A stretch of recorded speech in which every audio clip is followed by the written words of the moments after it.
হজরত মাওলানা FM ইসমাইল আলম আল হাসানি, মাওলানা FM Ismail Alam আল হাসানি সাহেবকে তার কোরআন এবং হাদিস থেকে জ্ঞান গর্ভ আলোচনা রাখার জন্য সবিনয় অনুরোধ করছি।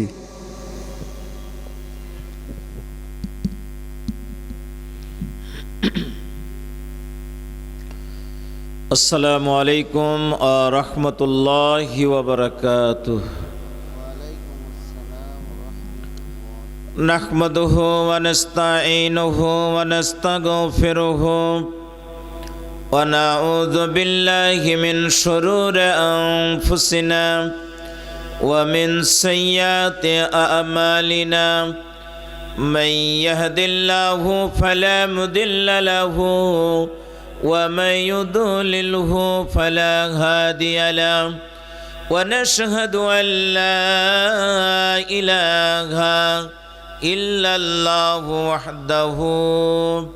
وحده لا شريك له ونشهد أن سيدنا وسندنا وحبيبنا ومولانا محمدًا عبده ورسوله الذي أرسله بالحق بشيرا ونذيرا وداعيا إلى الله بإذنه وسراجا منيرا. فقد قال الله تعالى في كلامه المجيد: أعوذ بالله من الشيطان الرجيم. بسم الله الرحمن الرحيم. إن الله وملائكته يصلون على النبي يا أيها الذين آمنوا صلوا عليه وسلموا تسليما. اللهم صل على محمد وعلى آل محمد كما صليت على إبراهيم وعلى آل إبراهيم إنك حميد مجيد. اللهم بارك على محمد وعلى آل محمد كما باركت على إبراهيم وعلى آل إبراهيم إنك حميد مجيد. ثم قال تعالى: بسم الله الرحمن الرحيم. سبحان الذي أسرى بعبده ليلا من المسجد الحرام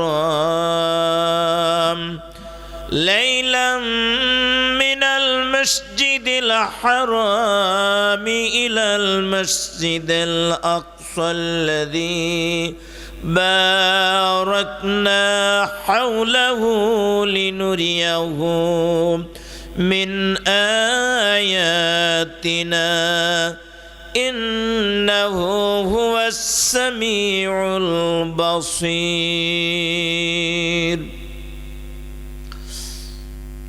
হাটরা ইসলামিক কল্যাণ ফাউন্ডেশনের উদ্যোগে দ্বিতীয় বার্ষিকী তাফসিরুল কোরআন মাহফিল। আজকের এই মাহফিলের সম্মানিত সভাপতি জনাব আলহাজ মাওলানা মোহাম্মদ আবুল কালাম আজাদ, ভাইস প্রিন্সিপাল সাকুয়া বাক্সুল কামিল মাদ্রাসা। আজকের এই মাহফিলের প্রধান অতিথি বাংলাদেশ জামাত ইসলামী রাজশাহী জেলার সংগ্রামী সেক্রেটারি জনাব মোহাম্মদ গোলাম মুর্তজা, উনি জরুরি কাজে আজকেই ঢাকা গিয়েছেন, সাংগঠনিক কাজেই উনি ঢাকা চলে গেছেন। আপনাদেরকে সালাম জানিয়েছেন, তার পক্ষ থেকে আমি আপনাদেরকে সালাম জানাই, তার সালাম গ্রহণ করবেন।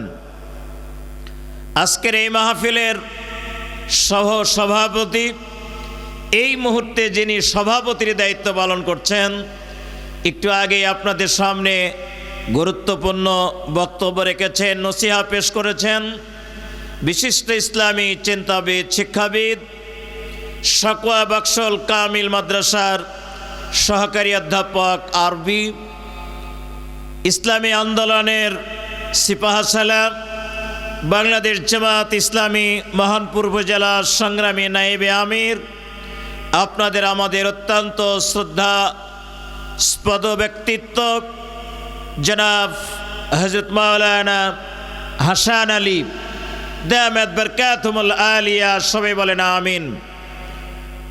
আরও সহসভাপতি হিসেবে আসন গ্রহণ করেছেন ইন্দ্রপুর দাখিল মাদ্রাসার সম্মানিত সুপারিনটেন্ডেন্ট আমার স্নেহবার জনাব হযরত মাওলানা মুজিবুর রহমান। আরও সহসভাপতির আসন অলঙ্কৃত করেছেন প্রিয় ভাই হাফেজ মাওলানা মোহাম্মদ নুরুজ্জামান। আজকের এই মাহফিলের বিশেষ অতিথিবৃন্দ, প্রথমেই যার নাম দেখছি আপনাদের আমাদের অত্যন্ত প্রিয় ব্যক্তিত্ব, এই রায়ঘাট ইউনিয়নের সাবেক চেয়ারম্যান, যিনি আজকে ঢাকায় রয়েছেন, যেই জায়গায় আমার থাকার কথা ছিল। ঢাকা ডিসিতে কোনো একটা প্রোগ্রামে আমার যাওয়ার কথা ছিল, আমি ওনাকেই পাঠিয়েছি। আপনাদের এই প্রোগ্রামে যদি আমি যাইতাম তাহলে উনি থাকতে পারতেন। ওনাকে পাঠিয়ে দিয়ে আমি এখানে অবস্থান করছি, তার জন্য দোয়া করবেন। জনাব আজকের এই মাহফিলের বিশেষ অতিথি জনাব আব্দুল গফুর মৃধা, সেক্রেটারি বাংলাদেশ জামাত ইসলামী মহানপুর উপজেলা। আরও রয়েছেন জনাব আব্দুল আসিস, সহকারী সেক্রেটারি বাংলাদেশ জামাত ইসলামী মহানপুর উপজেলা। জনাব কারি হাবিবুর রহমান, জনাব মাওলানা আব্দুল জলিল মঞ্চে বসে আসন অলঙ্কৃত করেছেন।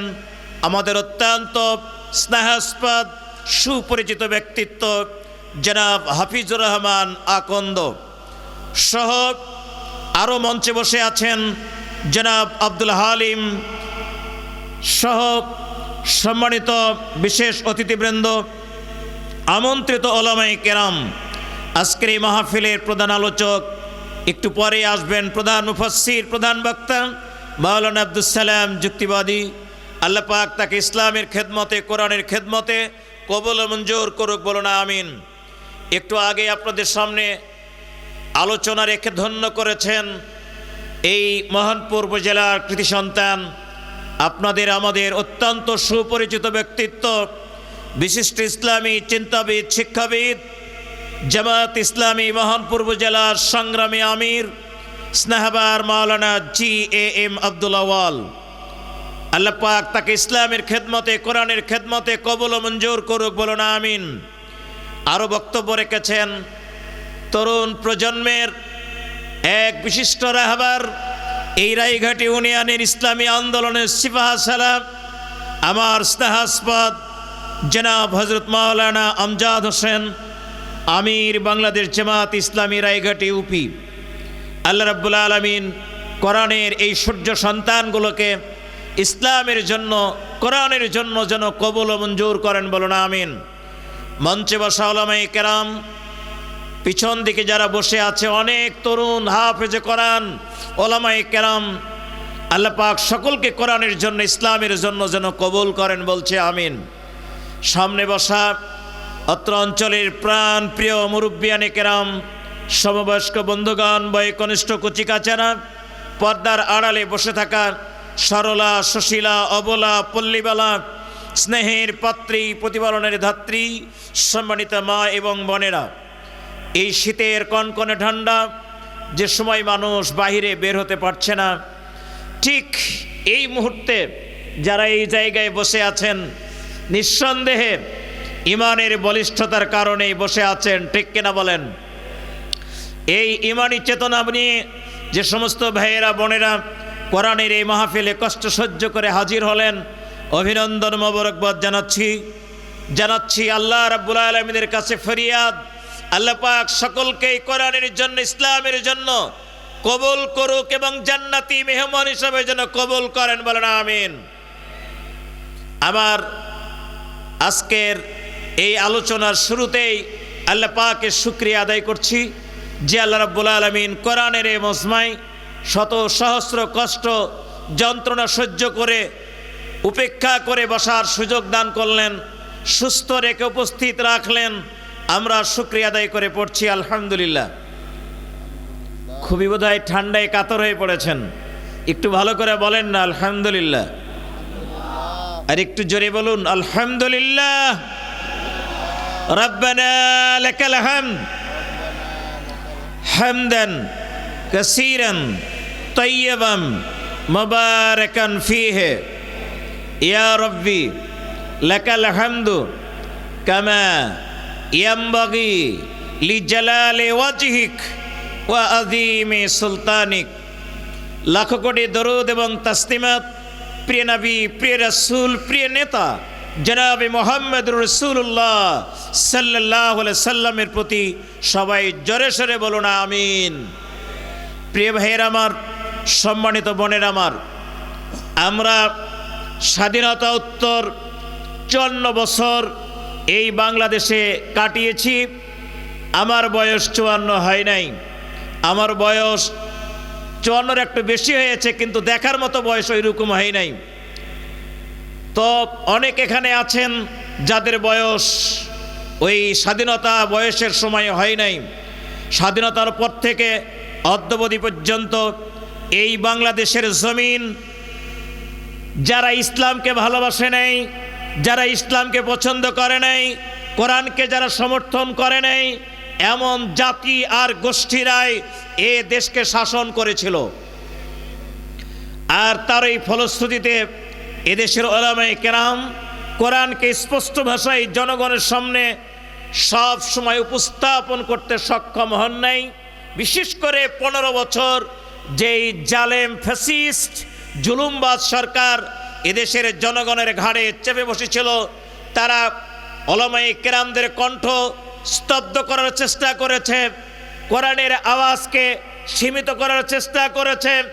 ইসলামী শাসন ব্যবস্থা এদেশে যেন কায়েম না হয়, এই জন্য এদেশের উলামায়ে কেরাম সূর্য সন্তানগুলোকে তারা একের পর এক বিচারের নামে প্রহসন করে তাদেরকে হত্যা করার চেষ্টা করেছে। অনেককে হত্যা করেছে, শহীদ করেছে, অনেককে খুন করেছে, গুম করেছে, অনেককে জেলখানায় আটক রেখে এ দেশটাকে ইসলাম শূন্য, কোরআন শূন্য একটা ভারতের করদ রাজ্যে এরা পরিণত করার চেষ্টা করেছিল, ঠিক কিনা বলেন?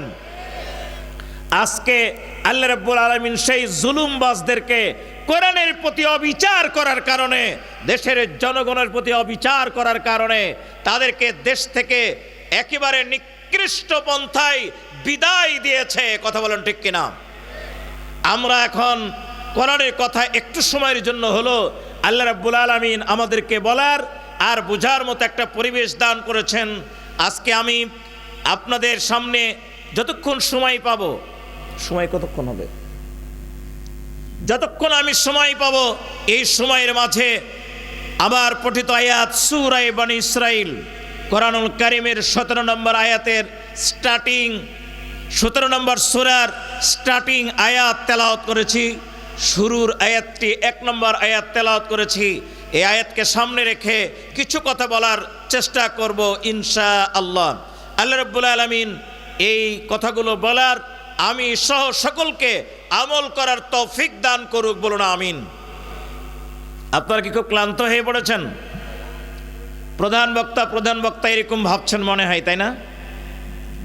হ্যাঁ, আপনাদের সামনে প্রধান বক্তাকে হাজির করা হবে, তবে যত সময় হাজির করা হবে তার আগে আমি তো কিছু কথা বলার অধিকার রাখি।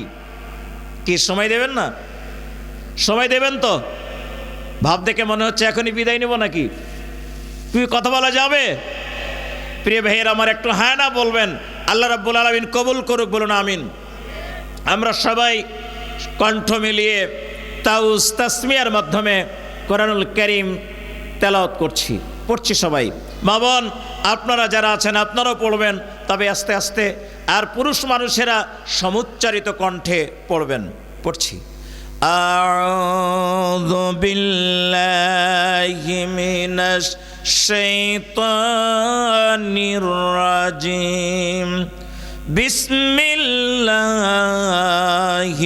রাহমানির রাহিম। সুবহানাল্লাযী আসরা বিআবদিহি লাইলাম মিনাল মাসজিদিল হারামি ইলাল মাসজিদিল আকসাল্লাযী বারাকনা হাওলাহু লিনুরিয়াহু মিন আয়াতিনা ইন্নাহু হুয়াস সামিউল বাসীর। পবিত্রতম মহিমাময় সে মহান সত্তা, যিনি ভ্রমণ করিয়েছেন তার বান্দাকে রাত্রিকালে মসজিদুল হারাম থেকে মসজিদুল আকসা পর্যন্ত, যার চারিপাশে আমি বরকতময় করে দিয়েছি, দেখানোর জন্য আমার নিদর্শন সমূহ। নিশ্চয় তিনি সব কিছু শোনেন এবং সব কিছুই দেখেন। সম্মানিত ভাইরা আমার, কোরআনুল কারীমের 17 নম্বর সূরা বানী ইসরাইল,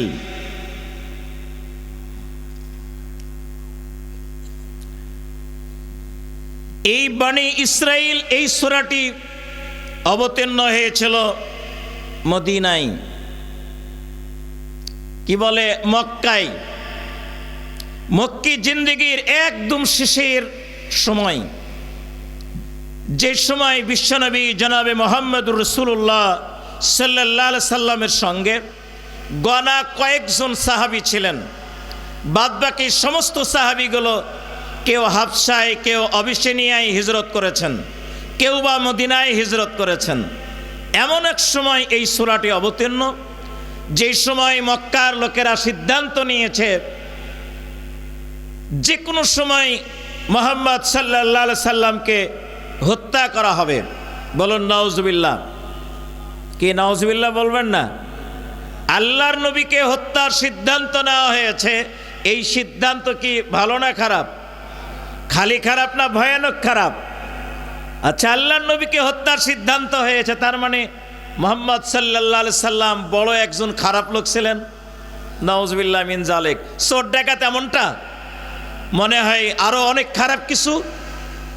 কিন্তু তার ব্যাপারে মক্কার লোকেরা সিদ্ধান্ত নিয়েছে তাকে যে কোনো সময় হত্যা করা হবে।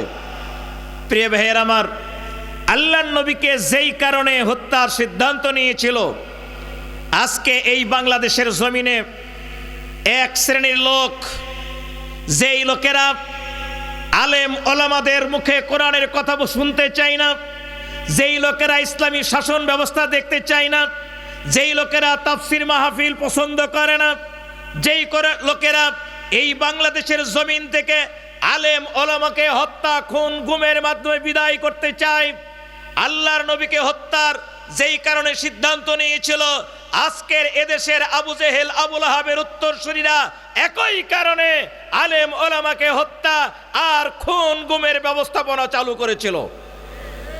তার মানে ওই আবু জেহেলের যে পরিকল্পনা, মক্কার মুশরিকদের যে পরিকল্পনা, ওই পরিকল্পনার উত্তরসূরি আজও বাংলাদেশের জমিনে আমাদের মাঝে রয়েই গেছে। ঠিক কিনা বলেন? বিশ্বনবী সাল্লাল্লাহু আলাইহি সাল্লামকে হত্যার সিদ্ধান্ত যারা নিয়েছে, এই লোকেরা বুঝতে পারে নাই ঘটনাটা কোন দিকে প্রবাহিত হচ্ছে। আল্লাহর নবী যে কাজটা করছিলেন, এই কাজটা তার নিজের কাজ না, এই কাজটা স্বয়ং আল্লাহ রাব্বুল আলামিনের পক্ষ থেকে নির্দেশনা প্রাপ্ত কাজ। কারণ বিশ্বনবীর যে মিশন, যেই ভিশন, এটা নিজের কিছু না, টোটালটাই মিশন আর ভিশন হচ্ছে আল্লাহ সুবহানাহু ওয়া তাআলার মিশন আর ভিশন। কথা বলেন ঠিক কিনা? প্রিয় ভাইয়ের আমার, আল্লাহ নবী সাল্লাল্লাহু আলাইহি সাল্লামের প্রতি এই আয়াতটি যেদিন অবতীর্ণ হয়, প্রেক্ষাপট ছিল হঠাৎ কোনো একদিন বিশ্বনবী ঘুমিয়ে আছেন উম্মে হানির গৃহে। ঠিক এই সময় রাসূল গভীর রাত্রিতে দেখছেন তা যে ঘরে শুয়ে আছেন ওই ঘরের ছাদটা মাথার উপর থেকে সরে যাচ্ছে। সুবহানাল্লাহ বলবেন না? ঘরের ছাদ মাথার উপর থেকে সরে গেল আর আকাশ দেখা যাচ্ছে। এমন সময় হযরত জিবরাইল আলাইহিস সালাম ওই ফাঁকা স্থান দিয়ে বিশ্বনবীর কাছে নেমে আসলেন। কোন আল্লাহু আকবার। আচ্ছা, জিবরাইল তো দরজা দিয়া জানালা দিয়া প্রবেশ করতে পারতেন, কিন্তু ছাদটা সরাইয়া দিয়া ওই দিক দিয়া জিবরাইল কেন নামলেন? এই উত্তরটা আমি পরে দেব। জিবরাইল বিশ্বনবীকে সাথে নিলেন, নিয়ে চলে আসলেন কাবা ঘরে। কাবা ঘরের উত্তর পাশে একটা ফাঁকা জায়গা আছে, যেটা হেতিমে কাবা বলা হয়। হাজী সাহেব যারা গিয়েছেন, হাসান ভাই তো দেখেছেন, উনি 2 বার গিয়েছেন খানায় কাবায়। তো কাবা ঘরের উত্তর পাশে ওয়াল দিয়ে ঘেরা একটা জায়গা, ওটু কাবার একটা অংশ।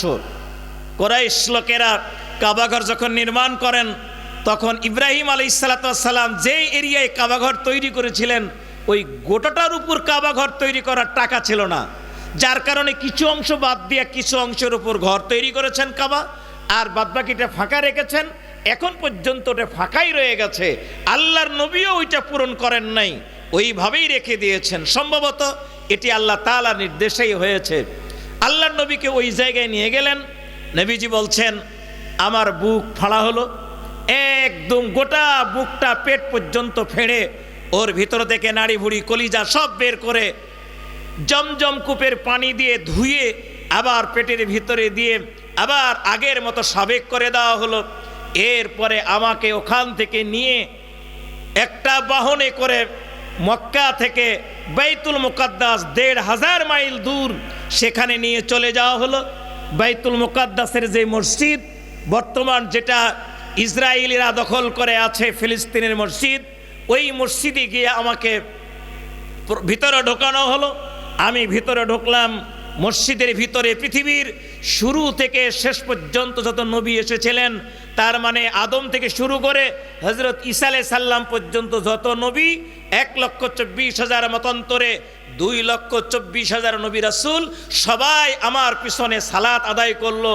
সেখান থেকে আমি চলে গেলাম প্রথম আসমান, দ্বিতীয় আসমান, তৃতীয় আসমান, চতুর্থ, পঞ্চম, ষষ্ঠ, সপ্তম আসমান পাড়ি দিয়া সিদরাতুল মুনতাহায় গেলাম, আল্লাহর আজিমে গেলাম, আল্লাহর সঙ্গে দেখা করলাম। এরপরে জান্নাত দেখলাম 8টি, জাহান্নাম দেখলাম 7টি। সৃষ্টির অলৌকিক আরো দৃশ্যাবলী নিদর্শনাবলী দেখে আমি আবার চলে এসেছি খানায় কাবায়, কাবার আঙ্গিনায়। তখনও কিন্তু ভোর হয় নাই, তখনও সকাল হয় নাই। জোরে কোন আল্লাহু আকবার। নবীজি যেই ঘটনাটা বললেন, আমি যেই ঘটনাটা আপনাদেরকে বললাম, এই ঘটনা সাধারণ মানুষের মাথার মধ্যে ঢোকা সহজ না কঠিন? কথা বলেন, সহজ না কঠিন? এই ঘটনাটা কেবল বিশ্বাস করতে পারে যাদের ঈমান আছে তারা। যাদের ঈমান নেই, কাফের, মুশরিক, নাস্তিক, এদের বিশ্বাস করা খুবই ডিফিকাল্ট, খুবই কঠিন। কথা বলেন ঠিক কিনা?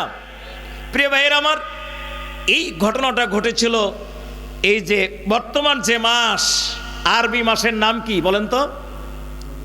কথা বলছেন না কেন?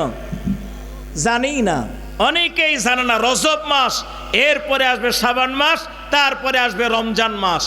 এই রজব মাসের 27 তারিখ, রজব মাসের আজকে কয় নম্বর তারিখ বলেন তো? 26। আগামীকাল 27। আমরা আজকে এই 27 তারিখের রাত্রি হওয়ার কারণেই আমি আপনাদের সামনে এই আয়াতটা বাছাই করে নিয়েছি। আল্লাহর নবীর মিরাজকে নিয়ে আপনাদের সামনে আমি আলোচনা করতে চাই। প্রিয় ভাইয়ের আমার, দুনিয়ার সমস্ত নবীদের কাছে ওহী দিয়ে এই কাজ হয়েছে। প্রয়োজন বোধে হজরতে মুসা আলাইহিস সালামের কাছে আল্লাহ পাক এসেছিলেন তুর পর্বতে কথা বলার জন্য, কিন্তু বিশ্বনবীকে সরাসরি তার কাছেই টেনে নিয়ে আরশে আজিমে ডেকে নিয়ে 7 আসমান পাড়ি দিয়ে আরশে আজিমে নিয়ে নবীর সঙ্গে কথা বলে আবার তিনি দুনিয়ায় পাঠিয়ে দিয়েছিলেন। হিজরতের মাত্র কয়েক মাস পূর্বে আল্লাহর নবীর এই মিরাজ হয়েছিল। আমার সংক্ষিপ্ত পরিসরে এই মিরাজের গুরুত্ব তাৎপর্য আর কিছু ঘটনা আলোচনা করব ইনশাআল্লাহ। ওমা তৌফিকে ইল্লা বিল্লাহ। প্রিয় ভাইয়ের আমার, এই ঘটনাটা 10:30 আর 15 মিনিট বাড়ানো লাগবে, হবে 15 মিনিট? জি, 11:15 আমি শেষ করবো ইনশাআল্লাহ, আর এই টাইমেই শেষ করবো ইনশাআল্লাহ। সম্মানিত ভাইয়ের আমার, সম্মানিত বোনের আমার, বিশ্বনবী মুহাম্মদ সাল্লাল্লাহু আলাইহি সাল্লাম কাবার আঙ্গিনায় সকালবেলা গিয়ে হাজির হয়েছেন। বসে আছে আবু জেহেল। কে বসেছিল? কথা বলেন না কেন? এই জোরে বলেন, কে বসেছিল? আবু জেহেল, আল্লাহর নবীর ভয়ানক দোস্ত, হ্যাঁ, ভয়ানক দুশ্মন, বিশ্বনবীর ভয়ানক দুশ্মন। আল্লাহর নবীকে দেখলেই তার নানান রকমের আবল তাবল আগডুম বাগডুম কথা তার ভিতরে আসে।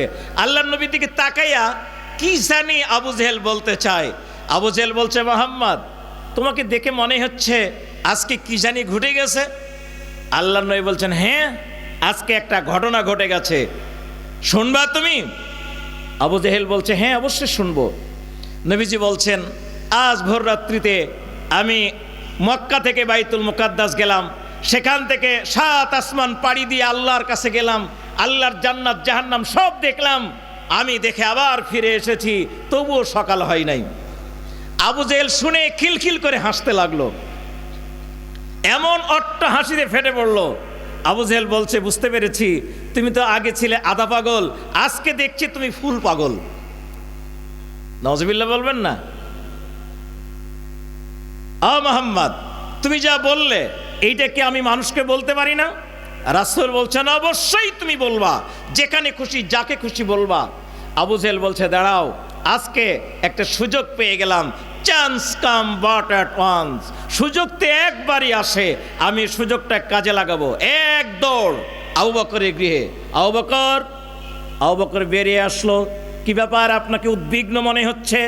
আবু জেহেল বলছে, শোনো, তোমাদেরকে এতদিন বলছিলাম, তোমরা এটা মোটেও খেয়াল করো না। আজকে দেখো না, এই লোকটা তোমাদের এই যে মোহাম্মদ, এ তো আধা পাগল না, এই পুরো পাগল। আবু বকর ধমক দিয়ে বলছে, কি হয়েছে? বলে, আজকে নাকি ও মক্কা থেকে বাইতুল মুকাদ্দাস গেছে রাত্রে, শেষ রাত্রে, সেখান থেকে প্রথম আসমান দ্বিতীয় আসমান হতে হতে 7 আসমান পাড়ি দিয়ে আল্লাহর কাছে গেছে, তারপরে আল্লাহর জান্নাত জাহান্নাম সব দেখে ভোর হওয়ার আগেই মক্কায় ফিরে এসেছে। বলো তো, এই লোকটা ভালো না পাগল? আবু জেহেল বলে, এমন কথাটা আবু জেহেল বলার সঙ্গে সঙ্গে আবু বকর বলছে, আবু জেহেল বলো, এই কথাটা কে বলেছে? আবু জেহেল বলছে, আমি শুনলাম, মোহাম্মদ আমাকে বলল। আবু বকর বলছে, আবু জেহেল, যদি এই কথাটা মোহাম্মদ সাল্লাল্লাহু আলাইহি সাল্লাম বলে থাকেন, রাসূল যদি বলে থাকেন, আমি আবু বকর বলছি, বিশ্বনবী যা বলেছেন তা 100 সত্য বলেছেন। আল্লাহু আকবার।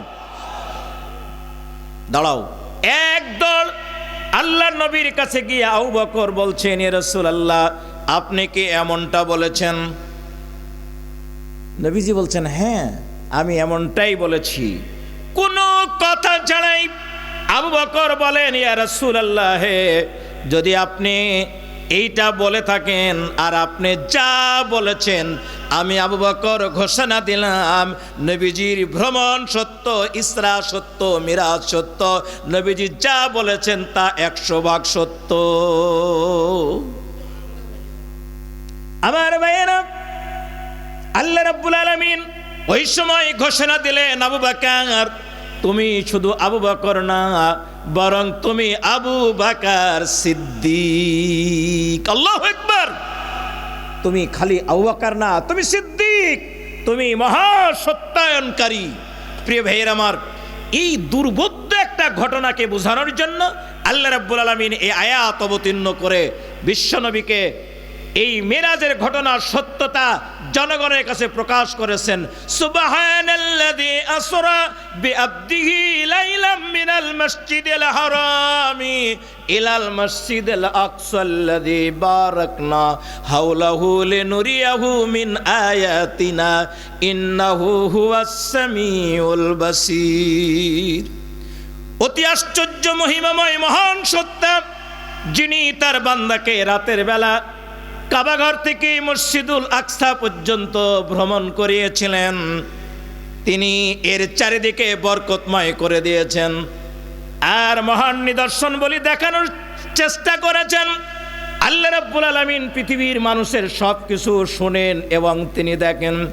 প্রিয় ভাইয়ের আমার, কাবা থেকে বাইতুল মুকাদ্দাস স্বাভাবিকভাবে যেতে ওই সময় লাগতো 15 দিন, কিন্তু আল্লাহর নবীকে এমন একটা বাহনে নিয়ে যাওয়া হলো যেই বাহনটা 1 সেকেন্ডে চলে 1,86,000 মাইল বেগে। তার মানে তাকাতে তাকাতেই এই মক্কা থেকে বাইতুল মুকাদ্দাস পৌঁছে যাবেন। প্রিয় ভাইয়েরা আমার, আমরা আকাশ, সূর্য, সৌরজগৎ, ব্ল্যাক হোল, গ্যালাক্সি, মহাকাশ, এই বিশ্বজগতের যত সৃষ্টিগুলো আমরা বলে থাকি সবগুলো আসমানের নিচে। এর উপর এক আসমান, দ্বিতীয়, তৃতীয়, হতে হতে সপ্তম আসমান পর্যন্ত, তারপরে সিদরাতুল মুনতাহা, এরপরে আল্লাহর আরশ জগৎ। বিশ্বনবীকে সব উতরাইয়া আল্লাহর কাছে নিয়ে গেলেন। এমন ঘটনা বোঝানোর জন্যই সুবহানা শব্দ ব্যবহার করা হয়েছে। প্রিয় ভাইয়ের আমার, লিনুরিয়াহু মিন আয়াতিনা ওয়া বারাকনা হাওলাহু লিনুরিয়াহু। আল্লাহ রাব্বুল আলামিন বলেছেন, আমি যেই জায়গায় তারে ভ্রমণ করালাম এই জায়গাটা মহা বরকতে ভরপুর করে দিয়েছি। তার মানে বাইতুল মুকাদ্দাস যেই জায়গায় নবীকে নিয়ে যাওয়া হয়েছিল ওই জায়গায় এত বরকতপূর্ণ, ওই জায়গায় পৃথিবীর অসংখ্য নবী রাসূলদের কবর। আল্লাহু আকবার। নবীজি ওই ঘরের ভিতরে ঢুকেছেন বাইতুল মুকাদ্দাস, ওই মসজিদে, যেই মসজিদের ভিতরে নবীজিকে জিবরাইল ঢুকাইয়া দিলেন। আর পিছন দিকে নবীজি তাকাইয়া দেখেন দুনিয়ার যত নবী রাসূল এসেছিল সব নবী রাসূলেরা আল্লাহর নবীর পিছনে দাঁড়াইয়া গেছে বিশ্ব নবীর ইমামতিতে সালাত আদায়ের জন্য। এতই না বরকতপূর্ণ এই জায়গা। আল্লাহ রাব্বুল আলামিন পৃথিবীর মুসলমানদের প্রথম কেবলা, বিশ্ব নবীর প্রথম কেবলা ওই সেই বাইতুল মুকাদ্দাসকে করে দিয়েছিলেন। আল্লাহ রাব্বুল আলামিন এমন অসংখ্য নিদর্শন বিশ্ব নবীকে এই ভ্রমণে দেখিয়ে দিয়েছেন। প্রিয় ভাইয়ের আমার, নবীজি যে বাহনে চড়ে যাচ্ছেন, এক জায়গায় জিবরাইল বললেন, বুরাক তুমি থেমে যাও। থেমে গেল বুরাক। নবীজি তাকিয়ে দেখেন অসংখ্য খেজুরের বাগান। বিশ্বনবীকে বুরাক থেকে নামতে বলা হলো, নবীজি নামলেন। জিবরাইল বলেন, এখানে 2 রাকাত সালাত আদায় করবেন। নবীজি 2 রাকাত সালাত আদায় করলেন। জিবরাইল বলছেন, ইয়া রাসূলুল্লাহ, কয়েকদিন পরেই আপনাকে এই জায়গায় আনা হবে। এই জায়গার নাম ইয়াসরিব। এই জায়গার নাম আপনার মাধ্যমে হবে মদিনাতুন নবী। এই জায়গা থেকে, এই মদিনা থেকে গোটা বিশ্ব ইসলাম সম্প্রসারিত হবে। এই জায়গা হবে ইসলামের রাজধানী। আল্লাহু আকবার। বুরাক ছুটে চলেছে। কিছু দূর যাওয়ার পর বিশ্বনবীকে বুরাক থেকে নামানো হলো, পরিচয় করে দেওয়া হলো এই জায়গায় আল্লাহ নিজে এসেছিলেন হযরতে মুসার সঙ্গে কথা বলার জন্য। এই সেই সিনাই পর্বত, আপনি এখানে 2 রাকাত সালাত আদায় করবেন। নবীজি 2 রাকাত সালাত আদায় করলেন। বুরাক ছুটে চলল, আর এক জায়গায় গিয়ে পৌঁছলো। নবীজিকে বলা হলো, আপনি এখানে নামেন, 2 রাকাত সালাত আদায় করেন। ওই জায়গায় কওমে মাদাইন, শুআইব আলাইহিস সালামের ওই দেশ।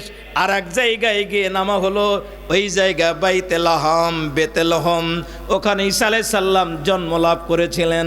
এই 4 জায়গা দিয়ে যাওয়ার সময় লিনুরিয়াহু মিন আয়াতিনা। আল্লাহু আকবার। বিশ্বনবীকে এমন কিছু নিদর্শন দেখানো হয়েছে আমার ভাইরা। ওই রাস্তায় যাওয়ার সময় দাজ্জাল কোন জায়গায় আছে? আল্লাহ নবীকে দাজ্জালকে দেখানো হয়েছে। যেই দাজ্জালের ব্যাপারে গোটা পৃথিবীর সমস্ত নবীরা দাজ্জালের ফিতনা থেকে বাঁচার জন্য দোয়া করত। রাস্তায় যাওয়ার সময় এক জায়গায় জাহান্নাম, ওই জাহান্নামের সম্মুখে নবীকে হাজির করা হলো। জাহান্নামের ফেরেশতা জাহান্নামের গেটে দাঁড়িয়ে আছে, এক ভয়ঙ্কর আকৃতি নিয়ে বিশ্বনবীর সঙ্গে পরিচয় করানো হলো। এই হলো মালিক ফেরেশতা। আমার ভাইয়েরা, নবীজি জাহান্নাম দর্শন করেছেন। জাহান্নামের এক জায়গায় দেখলেন কিছু মানুষ, যেই মানুষগুলো হাতের আঙ্গুলগুলো এত বড় বড়, চাকু মানুষের শরীরে গুতা মারলে যেমন গোশত ছিঁড়ে আসবে, এই লোকগুলোর হাতের আঙ্গুল নখগুলো এইরকম বড় বড়, নিজের মুখমণ্ডল থেকে গোশত ছিঁড়ে আর মুখের মধ্যে দিয়া চিবায়া চিবায়া খায়। আল্লাহর নবী এই লোকগুলোকে দেখে হতবাক হয়ে গেলেন। কি আশ্চর্য, কি ভয়ানক কষ্ট এরা নিজেরা পায়, কিন্তু কাজ করতেই আছে। হাতের আঙ্গুল দিয়ে গালের গোশত, কপালের গোশত ছিঁড়ে আর চাবায়া চাবায়া খায়। জিব্রাইলকে বলা হলো, ভাই জিব্রাইল ঘটনা কি? জিব্রাইল বলেন, এরা আপনার উম্মতের ওই সমস্ত লোক যেই লোকগুলো গীবত করে, যেই লোকগুলো অন্যের পরনিন্দা পরচর্চা করে, এই লোকগুলোকে আল্লাহ রাব্বুল আলামিন কিয়ামতের ময়দানে আর জাহান্নামের ভিতরে এমন শাস্তি দেবেন। আমার ভাইরা, আমরা গীবত গাই, আমাদের মধ্যে গীবত গাওয়া লোক আছে না নাই? পরনিন্দা পরচর্চা করার লোক আছে না নাই? সম্মানিত মা বোন, মেয়েদের মধ্যে এই শ্রেণীর লোকের সংখ্যা বেশি না কম? খালি বেশি না অনেক বেশি? খুবই কম পাওয়া যাবে যেই লোকেরা, যেই মেয়েরা পরনিন্দা পরচর্চা আর গীবত গায় না। আমার অনেক কথা বলার ছিল, মাত্র দুই একটা ছিটা ফুটা কথা বলছি। বিশ্বনবীকে এক জায়গায় দেখানো হলো, প্রচণ্ড বেগে স্রোত বয়ে যাচ্ছে। ওই পানিটা হলো লাল রঙের পানি, আর পানির গন্ধ হলো রক্তের গন্ধের মতো গন্ধ। তার মানে রক্তের স্রোত প্রচণ্ড বেগে বয়ে যায়। ওই স্রোতের ভিতরে কিছু লোক সাঁতরায়। ওরা সাঁতরায় যখন কিনারে আসতে লাগে, পাথর মেরে মুখমণ্ডল ফ্র্যাকচার করে তাড়িয়ে দেওয়া হয়। আবার কিনারে আসতে চাই, আবার পাথর মেরে তাড়িয়ে দেওয়া হয়। এইভাবে বারবার লোকগুলো বাঁচার জন্য কিনারে উঠতে চায়, কিন্তু পাথর মেরে তাড়িয়ে দেওয়া হয়। জিব্রাইল বলেন, এ রাসূলুল্লাহ, এরা আপনার উম্মতের ওই সমস্ত লোক যেই লোকগুলো সুদ খায়, যেই লোকগুলো ঘুষ খায়, যেই লোকগুলো অন্যের সম্পদ ছিনিয়ে নেয়, যারা অন্যের সম্পদের ওপর নিজেদের আধিপত্য বিস্তার করে। আজকে আমাদের সমাজে অন্যের অর্থ অন্যায়ভাবে নেওয়ার লোক আছে না নাই? টেন্ডারবাজ, দুর্নীতিবাজ, অনেক চেয়ারম্যান মেম্বার, অনেক নেতৃবৃন্দ সরকারি অর্থ আত্মসাতের রেকর্ড আমাদের কাছে আছে না নাই? এই কথা বলছেন না কেন? আছে না নাই? এই দুস্থমাতার কার্ড, তারপর বৃদ্ধ ভাতা, তারপরে ওই যে আরো অনেক কিছু ভাতা নেওয়ার জন্য আমাদের দেশের লোকেরা, নেতারা ওই লোকদের কাছ থেকে টাকা নেয়। এমন নেতা আছে না নাই? এই নেতাদের জন্য মেসেজ, কিয়ামতের ময়দানে এদেরকে এইভাবে রক্তের সাগরে হাবুডুবু খেতে হবে, আর এদের মুখমণ্ডল পাথর মেরে ফ্র্যাকচার করে দেওয়া হবে। তাদের জন্য জাহান্নামে এই শাস্তি অপেক্ষামান রয়েছে।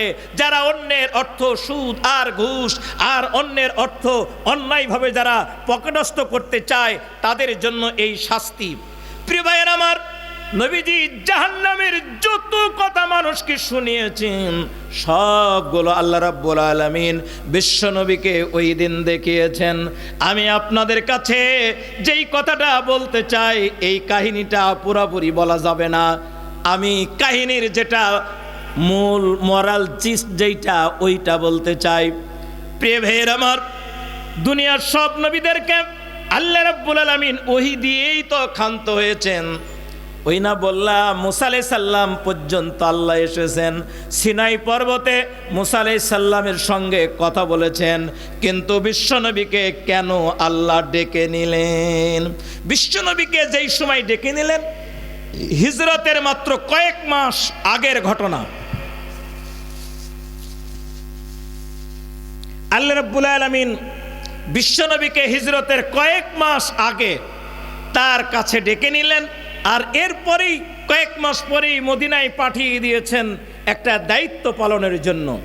ভাইয়ের আমার, আমাদের দেশে মেম্বার, চেয়ারম্যান, এমপিরা যখন নির্বাচনে পাশ করে তখন এদেরকে ট্রেনিং দেওয়ানো হয় ঢাকায়। আমাদের দেশে যখন এই সেনাবাহিনী প্রধান নিয়োগ পাওয়ার সঙ্গে সঙ্গে প্রশিক্ষণের জন্য পাঠানো হয় আমেরিকায়, ইউরোপে। আর বাংলাদেশের সেনাপ্রধানদেরকে প্রথমেই পাঠানো হয় ইন্ডিয়ায়। বিগত সময়ে যত সেনাপ্রধান হয়েছে দায়িত্ব নেওয়ার সঙ্গে সঙ্গে পাঠানো হয়েছে ইন্ডিয়ায়। ওখানে গিয়ে প্রশিক্ষণ নিয়ে এসে আমাদের দেশে শক্তি প্রয়োগ করে থাকে, কিভাবে ক্ষমতাকে টিকিয়ে রাখা হবে, কিভাবে জনগণকে সাইজ করা হবে, কিভাবে মানুষের কাছে আইন প্রয়োগ করা হবে, এই প্রশিক্ষণ দেওয়া হয়। আল্লাহর নবী মুহাম্মদ সাল্লাল্লাহু আলাইহি সাল্লাম, তাকে দিয়ে আল্লাহ একটা কাজ করতে চান। কি কাজ? দুনিয়ার সমস্ত নবীকে দিয়ে আল্লাহ যে কাজ করাতে চেয়েছিলেন শেষ নবীকে দিয়ে একই কাজ। তার মানে দুনিয়ার সমস্ত নবীদের দায়িত্ব ছিল এক এবং অভিন্ন। সব নবীদের দায়িত্ব কি ছিল? তাদের মিশন ভীষণ কি ছিল? আর বিশ্ব নবীর মিশন ভীষণ কি ছিল?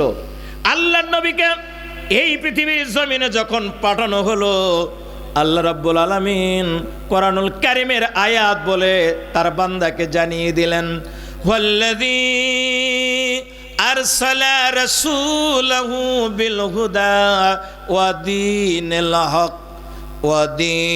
হক লিইয়ুযহিরাহু আলাদ-দীনি কুল্লি ওয়ালাউ কারিহাল কাফিরুন ওয়া ফি রাওয়া ওয়ালাউ কারিহাল মুশরিকুন ওয়া ফি রাওয়া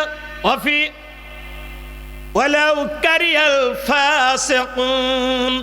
আল্লাহ রাব্বুল আলামিন নবীর প্রতি যে প্রত্যাদেশ, যে ওহী, তা হলো তিনি সে মহান রব যিনি তার বান্দাকে প্রেরণ করেছেন সত্য ধর্ম দিয়ে, ইসলাম দিয়ে, কোরআন দিয়ে, দিন দিয়ে।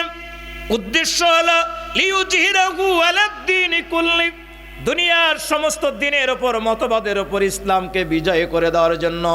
মানুষের তৈরি যত মতবাদ রয়েছে সকল মতবাদের ওপর ইসলামকে বিজয় করার জন্য নবীকে পাঠানো হয়েছে। যদিও এটা মুশরিকেরা অপছন্দ করে, যদিও এটা কাফেরেরা অপছন্দ করে, যদিও এটা ফাসেক যারা তারা অপছন্দ করে, যতই অপছন্দ করুক না কেন, নবীকে পাঠানো হলো ইসলামকে, কোরআনকে, দিনকে দুনিয়ার সমস্ত মতবাদের উপর বিজয় করার জন্য। প্রিয় ভাইয়ের আমার, আল্লাহ রাব্বুল আলামিন বিশ্ব নবীকে কাছে টেনে নিলেন। কাছে টেনে নিয়ে মাত্র কয়েকদিন পরে তার উপর দায়িত্ব আসবে, মদিনার প্রেসিডেন্ট হবেন।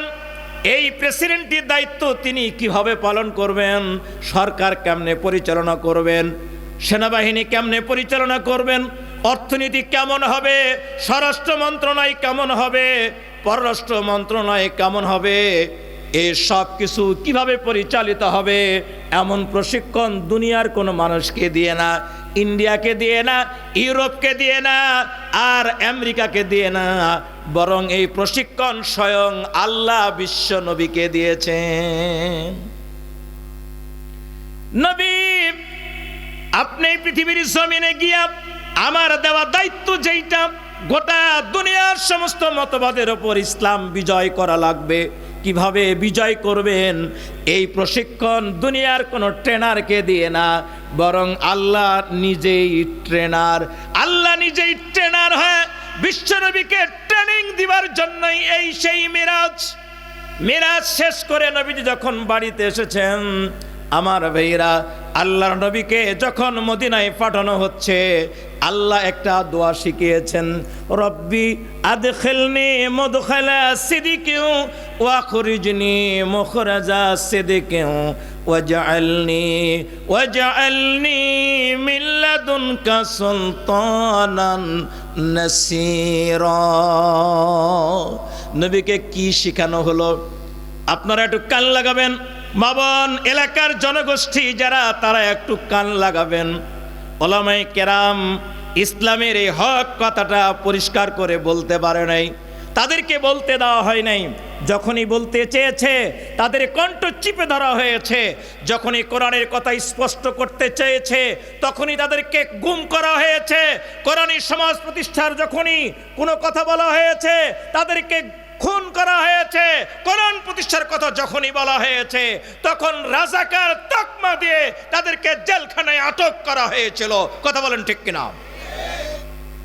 আমরা সেই দৈন্যদশা থেকে, সেই জুলুম থেকে মুক্ত হয়ে কোরআনের কথাটা স্পষ্ট করতে চাই, আর তা নিজেরা আমাদের জীবনে বাস্তবায়ন করতে চাই। কথা বলেন ঠিক কিনা? প্রিয় বন্ধুরা আমার, সম্মানিত মা এবং বোনেরা, বিশ্বনবী হিজরত করার জন্য যাচ্ছেন মদিনায়। কোথায় যাচ্ছেন? মদিনায়। কোথায় যাচ্ছেন? মক্কা থেকে মদিনায় যাচ্ছেন হিজরত করার জন্য। আল্লাহ রাব্বুল আলামিন আয়াত অবতীর্ণ করে নবীকে শিখাচ্ছেন, নবী আপনি দোয়া পড়েন, কি? রব্বি আদখিলনি মুদখালা সিদকিন ওয়া আখরিজনি মুখরাজা সিদকিন। হে আমার রব, আপনি আমাকে যেখান থেকে বের করছেন সম্মানজনকভাবে বের করেন।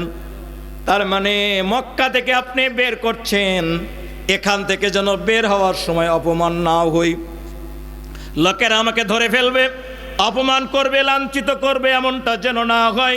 সম্মানজনকভাবে বের করেন। আর আমাকে যেখানে নিয়ে যাচ্ছেন, তার মানে মদিনায় নিয়ে যাচ্ছেন, সম্মানজনকভাবে মদিনায় নিয়ে চলুন। ওয়াজআলনি মিন লাদুনকা সুলতানান নাসীরা। রব্বুল আলামিন আমাকে যে দায়িত্ব দেওয়া হয়েছে, নবীকে যে দায়িত্ব দেওয়া হয়েছে, তা হলো এই পৃথিবীর সমস্ত ইজমের ওপর, মতবাদের ওপর ইসলামকে বিজয় করে দেওয়ার জন্য, ইসলামী সমাজ, ইসলামী রাষ্ট্র, ইসলামী পার্লামেন্ট কায়েমের জন্য যে দায়িত্ব দেওয়া হয়েছে, এইটা বাস্তবায়নের জন্য নবীকে দোয়া শেখানো হলো, হে আমার রব ওয়াজআলনি মিন লাদুনকা সুলতানান নাসীরা, আপনার পক্ষ থেকে আমার জন্য একটা সাহায্যকারী রাষ্ট্র ক্ষমতা দান করো। তার মানে ইসলামকে বিজয়ের জন্য, ইসলামকে প্রতিষ্ঠার জন্য রাষ্ট্র ক্ষমতা চাইলেন। আল্লাহ রাব্বুল আলামিন নবীকে শেখালেন, নবী এই দোয়া, এটা কোরআনের আয়াত। বিশ্বনবী চলে গেলেন মদিনায়। মদিনায় যাওয়ার সঙ্গে সঙ্গে ইহুদি, খ্রিস্টান, মুসলমান তিন জাতির বসবাস এই জায়গায়। সকলের ঐক্যমতের ভিত্তিতে আল্লাহর নবীকে নবী হিসাবে স্বীকার না করলেও বিশেষ প্রেক্ষাপটে বিশ্বনবী মুহাম্মদ সাল্লাল্লাহু আলাইহি সাল্লামকে মদিনায় ইসলামী রাষ্ট্রের প্রধান হিসাবে গ্রহণ করলেন। আমার ভাইরা, আল্লাহর নবী মদিনায় একটা ইসলামী রাষ্ট্র কায়েম করলেন, যেই রাষ্ট্রের প্রধান স্বয়ং মুহাম্মদ সাল্লাল্লাহু আলাইহি সাল্লাম। নবীজি এই রাষ্ট্র পরিচালনা করেছেন 10 বছর। কত বছর? কথা বলেন, কত বছর? 10 বছর ধরে ইসলামী রাষ্ট্র পরিচালনা করেছেন। আপনাদের কাছে আমার 1 নম্বর প্রশ্ন হলো, নবীজি 13 বছর মক্কায় দাওয়াতি কাজ করেছেন, তিনি সালাত, সিয়াম এগুলো পালন করেছেন। নবীজি 13 বছর ধরে তার জিন্দেগির বিভিন্ন সময়ে তার নির্দেশে সালাত, সিয়াম, হজ, যাকাত এগুলো যদি ইবাদত হয়ে থাকে, তাহলে নবীজি 10 বছর ধরে ইসলামী রাষ্ট্র পরিচালনা করেছেন। এই 10টি বছরের কর্ম এগুলো কি ইবাদত নয়? কথা বলেন, ইবাদত নয়? নামাজ, রোজা, হজ, যাকাত এগুলো যদি ইবাদত হয়ে থাকে, বিশ্বনবী রাষ্ট্র পরিচালনা করেছেন, এই রাষ্ট্র পরিচালনা করা, রাষ্ট্র প্রতিষ্ঠার জন্য কাজ করা, এটিও ইবাদত। কথা বলেন ঠিক কিনা? প্রিয় ভাইয়ের আমার, নামাজ, রোজা, হজ, যাকাত যদি ফরজ হয়ে থাকে বিশ্বনবীর আমলের কারণে, নবীজি 10 বছর ধরে ইসলামী রাষ্ট্র পরিচালনা করেছেন, তাহলে ইসলামী রাষ্ট্র প্রতিষ্ঠার পরিচালনার এই কাজ কি মুসলমানদের জন্য সুন্নাত, ওয়াজিব, মুস্তাহাব না ফরজ? কথা বলেন, মুস্তাহাব না ফরজ? ফরজ মানে করলেও চলে, না করলেও চলে। ফরজ মানে করতেই। সুতরাং আমি আপনাদের কাছে মেসেজ দিতে চাই, ইসলামী রাষ্ট্র প্রতিষ্ঠার কাজ করাটি ফরজ। ইসলামী রাষ্ট্র প্রতিষ্ঠার কাজ করাটা কি? এই ফরজ কাজের কেউ যদি বিরোধিতা করে, ইসলামী রাষ্ট্র প্রতিষ্ঠার এই কাজে কেউ যদি বাধা দেয়, ফরজ কাজে কেউ বাধা দিলে সে কখনো ইমানদার থাকতে পারে না, সে কাফের কাফের কাফের। আর কোনো মানুষ যদি চুপ করে বসে থাকে, কঠিন মনে করে বা অন্য কিছু মনে করে, তাহলে এই লোকটা হবে মুনাফিক মুনাফিক মুনাফিক। সুতরাং ইসলামী রাষ্ট্র প্রতিষ্ঠার ফরজ কাজটি আমরা করব। আমরা কেউ বিরোধিতা করে নিজের নামটা কাফেরদের খাতায় দেব না। চুপ করে বসে থেকে আমরা মুনাফিক হতে চাই না, বরং সিদ্ধান্ত যতদিন বেঁচে আছি বেঁচে থাকব কোরআন প্রতিষ্ঠার জন্য, ইসলাম প্রতিষ্ঠার জন্য, আল্লাহর হুকমত প্রতিষ্ঠার জন্য। নবীজি যে কায়দায় কাজ করেছেন, মদিনা ইসলামী রাষ্ট্র প্রতিষ্ঠার জন্য যেভাবে কাজ করেছেন, আমরাও আল্লাহর এই জমিনে যতদিন পর্যন্ত আল্লাহর দ্বীন কায়েম না হবে ততদিন পর্যন্ত তুজাহিদুনা ফি সাবিলিল্লাহ বিআমওয়ালিকুম ওয়া আনফুসিকুম, আমাদের জীবন আমাদের সম্পদ সব কিছু উজাড় করে দিয়ে আল্লাহর জমিনে আল্লাহর দ্বীন কায়েমের জন্য কাজ করব ইনশাআল্লাহ। কারা কারা প্রস্তুত? হাত উঁচু করে দেখান। আল্লাহ রাব্বুল আলামিন সকলকে কবুল করুক, বলুন আমিন। জোরে বলেন আমিন। প্রিয় ভাইয়ের আমার টাইম যতটুকু আমি বলেছিলাম ততটুকু শেষ। মিরাজের এই আলোচনায় মেন লক্ষ্য উদ্দেশ্য সেটি হলো সরাসরি বিশ্বনবীকে ইসলামী রাষ্ট্র প্রতিষ্ঠার জন্য ট্রেনিং আল্লাহ রাব্বুল আলামিন নিজেই দিয়েছেন আর দেবার জন্যই মিরাজ করিয়েছেন। সারাটি জনম ধরে কোরআনের ভিতরে ইসলামী রাষ্ট্র পরিচালনার, ইসলামী রাষ্ট্র অনুসরণ করার যে ফজিলত, ইসলামী রাষ্ট্র অনুসরণ না করার যে শাস্তি, মানুষকে যা বলা হয়েছে এই ভ্রমণে সব দেখানো হয়েছে। আমি সেই দিকে না গিয়ে শুধুমাত্র লক্ষ্য উদ্দেশ্যটা বলেই ফিরে আসলাম। আল্লাহ রাব্বুল আলামিন আমাদেরকে মেরাজের এই আলোচনায় এই শিক্ষাটি গ্রহণ করার তৌফিক দান করুক, বলুন আমিন। প্রিয় ভাইয়ের আমার, 3 মিনিটের মধ্যে আমার বক্তৃতা শেষ হবে, আর মাত্র 3 মিনিটস। আপনাদের কাছে এই তাফসিরুল কোরআন মাহফিলের পক্ষ থেকে, তাফসির কমিটির পক্ষ থেকে আহ্বান জানানো হবে, আবেদন করা হবে, এই প্যান্ডেল, এই আয়োজন, এই তাফসির মাহফিল এর খরচ আল্লাহর ফেরেশতারা এনে দিবে না আমাদেরকে দেওয়া লাগবে? কি আমাদেরকে দেওয়া লাগবে না? ভাইয়ের আমার, এই জন্য নিজ নিজ পকেটে হাত দিবেন। আপনাদের কাছে চাদর যাবে, এই চাদরে আপনারা সর্বোচ্চ নোটটা দেওয়ার চেষ্টা করবেন। ইতিমধ্যে আমার হাতে বাংলাদেশ জামাত ইসলামী কেশরহাট পৌরসভার সাবেক নায়েবে আমির জনাব হাফিজুর রহমান আকন্দ, বিশিষ্ট সমাজসেবক চিকিৎসক জনাব হাফিজুর রহমান আকন্দ 1000 টাকা দান করেছেন। বলুন মারহাবা। আল্লাহ তাকে দ্বীনের খাদিম হিসাবে কবুল করুক, বলুন আমিন। আল্লাহ রাব্বুল আলামিন তার এই দানের বরকতে ইহকাল পরকালীন জিন্দেগি কল্যাণময় বরকতময় করে দিক, বলুন আমিন। আরেকজন আমার স্নেহাবার জনাব হোসেন আলী, বাংলাদেশ জামাত ইসলামী রায়ঘাটি ইউনিয়নের সংগ্রামী সেক্রেটারি, তরুণ যুবক, এই রাহবার 500 টাকা পাঠিয়ে দিয়েছে। আল্লাহ তার এই দানকে কবুল করুক, মঞ্জুর করুক, বলুন আমিন। আপনাদের কাছে চাদর গিয়েছে, প্রত্যেকে নিজ নিজ পকেটে হাত দিন এবং এই চাদরে আপনারা শরীক হবেন, কেউ যেন বাদ না যায়। আজকের এই মাহফিলের যিনি সহ সভাপতি, এই মুহূর্তে সভাপতির দায়িত্ব পালন করছেন বিশিষ্ট ইসলামী চিন্তাবিদ, শিক্ষাবিদ, বিশিষ্ট সমাজ সেবক, কেশরহাট পৌরসভার অধিবাসী, বাংলাদেশ জামাত ইসলামী মোহনপুর উপজেলা শাখার সংগ্রামী নায়েবে আমির জনাব হযরত মাওলানা হাসান আলী। তিনি 500 টাকা দান করেছেন। আল্লাহ রাব্বুল আলামিন তার এই দানকে কবুল করুক, মঞ্জুর করুক। আল্লাহ রাব্বুল আলামিন তার আব্বা আম্মা আত্মীয় স্বজন যারা কবরে গিয়েছেন, আল্লাহ তাদের কবরগুলো যেন জান্নাতের বাগান বানিয়ে দেন। কিয়ামতের ময়দানে হক্কানি আলেমের বাবা হিসাবে জনাব হাসান আলী ভাইয়ের আব্বা আম্মার মাথায় আল্লাহ যেন নূরের তাজ পরিয়ে দেন, বলুন আমিন। সম্মানিত মা বোন, আপনাদের ভিতরে চাদর কালেকশন করে আপনারা এখানে পাঠিয়ে দিবেন। যারা ওখানে দায়িত্বে রয়েছেন, যেই বোনেরা, যেই মেয়েরা, আপনারা ওখানে কালেকশন করে এখানে পাঠিয়ে দিন। আর এই প্যান্ডেলে প্রত্যেকটা মানুষের সামনেই যেতে হবে, কেউ যেন বাদ না যায়। প্রত্যেকের কাছে গিয়েই তোমরা হাজির হবা।